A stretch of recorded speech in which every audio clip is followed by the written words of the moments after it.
قضية النجوى، هذه النجوى اللي خصها تكون في الخير، لأن الإنسان تيطمع أن غدا يوم القيامة راه غادي يوقف واحد الموقف اللي غتكون فيه النجوى، هذاك الموقف راه ما ساهلش. سئل عبد الله بن عمر رضي الله عنهما قال: ما يقول ربنا عز وجل في النجوى؟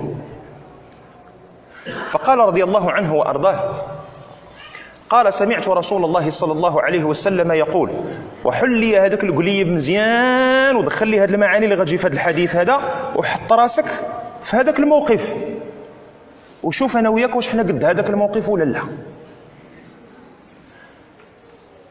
قال: سمعت رسول الله صلى الله عليه وسلم يقول: إن الله يدني المؤمن فيضع كنفه فيضع كنفه، يعني الستر تيسترو غدا يوم القيامة الخلائق، ولكن ذاك اللي كيوقف بين يدي الله عز وجل هذه الحالة ديال هذا المؤمن هذا الله عز وجل تيسترو. الناس لا كيشوفوه اش طاري بينه وبين سيد ربي ولا كيسمعوا اش طاري بينه وبين سيد ربي، هذه كدوز بينه وبين سيد ربي فقط. إن الله يدني المؤمن فيضع كنفه ويستره من الناس، والقاصحة هي هذه، ويقرره بذنوبه ويقول له، الذي يقول هو الله تبارك وتعالى، ويقول له: أتعرف ذنب كذا؟ قلت على هذه اللي درتها هذاك النهار. أتعرف ذنب كذا؟ قلت على هذه اللي درتها هذاك النهار. أتعرف ذنب كذا؟ قلت على ذيك اللي درتها هذاك النهار. وليس عند الله ما هو صغير وما هو كبير. في هذه الحالة هذه الله يقرره بذنوبه كلها، من الشوفة حتى الموبقة.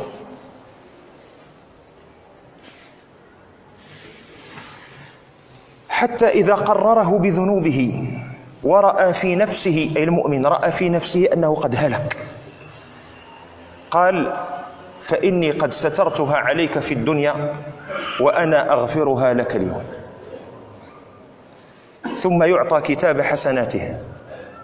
أما الكفار والمنافقون كيكونوا دايزين باش يدوزوا للحساب، فيقول الأشهاد: هؤلاء الذين كذبوا على ربهم ألا لعنة الله على الظالمين.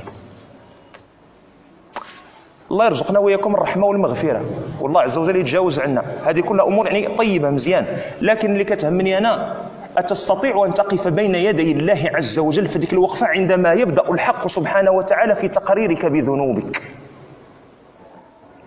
لا غير لك تذكر ذنب كذا وكذا يوم كذا وكذا، باش من وجه غادي نوقفوا قدام الله عز وجل في ذيك اللحظة؟ هذا ما يجب أن نستحضره قبل أن نقدم على الموبقة، قبل أن تقدم على النظرة المحرمة، قبل أن تقدم على الخوض في أعراض إخوانك، فضلا عن أعراض من علمك،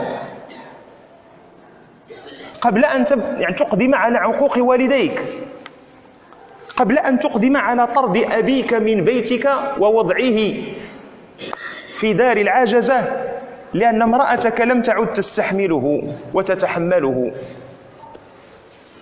قبل أن تقدمي على ترك برك بأمك لأن زوجك قال لك: لا أريد أن تبقى أمك معنا فهي تزعجنا. قبل أن تقدم على هذه الموبقات تذكر أنك سوف تقف بين يدي الله عز وجل وسيسألك عنها.